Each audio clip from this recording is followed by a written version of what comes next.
morning, everybody. I want to thank my good friend Mike Willman, who always puts me right after a good speaker like a congressman. I do appreciate it. But I am Rob Curley. I am the South Jersey Market President of TD Bank, and I just want to thank everybody for being here today. TD Bank, we have our U.S. headquarters right here in Cherry Hill and Mount Laurel, and we're very happy to be the presenting sponsor of this very important PlanSmart New Jersey event to talk about one of our region's most prized possessions. As Americans, we should be very proud to support the Joint Base right here in our backyard at McGuire, Dix, and Lakehurst. But as government officials, business leaders, and residents of New Jersey, we cannot take the Joint Base for granted, and we need to appreciate what the Joint Base means to our local economy. The defense industry is the second largest employer in New Jersey, behind only the state itself.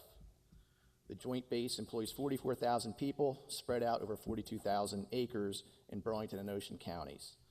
It is estimated that the Joint Base bolsters our local economy by an amazing $7.9 billion annually. And before we introduce the panel, I'd just like to leave you with one final thought.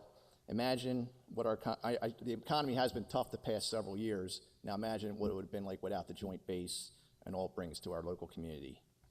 Again, I'd like to thank you for this great event, and we will now get into our first panel discussion, which will be moderated by my good friend, Mike Willman.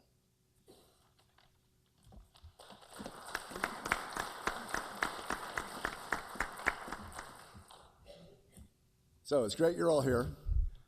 We have 70 minutes to present to you 7 folks who are going to give you, I think, just 7 detailed windows on what the defense industry in New Jersey and the private sector support for it really mean. Before we start, there are a couple things that I guess we have to make clear. I understand that whenever we have members of the military as part of our audience or on our panels, it is a difficult thing for them when we talk about base realignment and closure. They can't be part of those discussions. They're certainly aware of those discussions. So the folks that are part of the military who are on our panels today will be speaking about what they do and will not be available to entertain questions about anything that relates to a BRAC. All right, the BRAC is there. Congressman Rothman was pointed and detailed in terms of what that means. But I should point out to you, as my good friend Mike Warner just mentioned to me, that there is within this region an organization called the Defense Enhancement Coalition, which has retained the type of researchers and lobbyists that the congressman was pointing out are going to be so critical to dealing successfully with whatever the future may bring with respect to DoD budgets. So those caveats aside, here's where we are.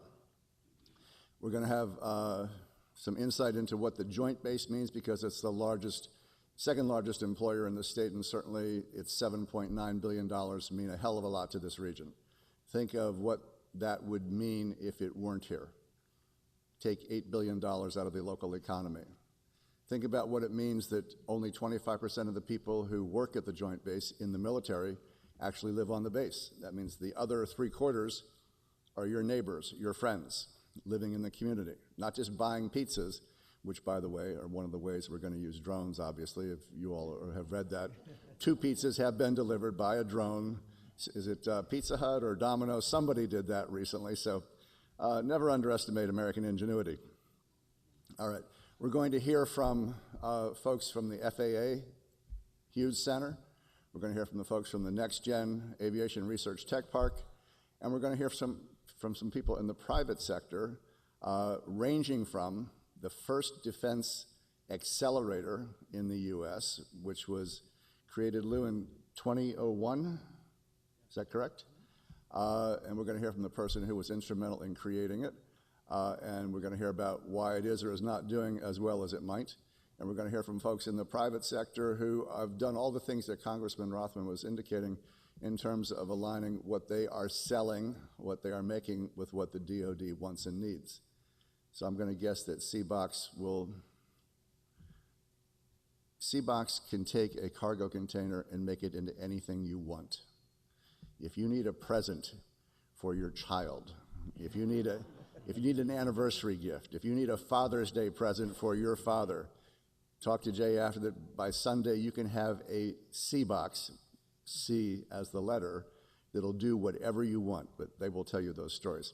So we're going to go a little bit out of order. I would like to ask Colonel Burks to begin, just to give you a sense of what goes on at the Joint Base. You've heard it's 44,000 acres. You've heard it's either 41 or 44,000 jobs. You've heard it's $7.9 billion. There are a lot of missions there, okay? It is certainly the nation's first joint base, tri-base, but actually all 5 branches of the military, including the Coast Guard and the Marines, have enterprises on that base. So there are all 5 branches of the military represented there. So Colonel Burks, if you'd be nice enough to talk to us about what actually goes on there, we'd appreciate it. And I'm going to steal his chair.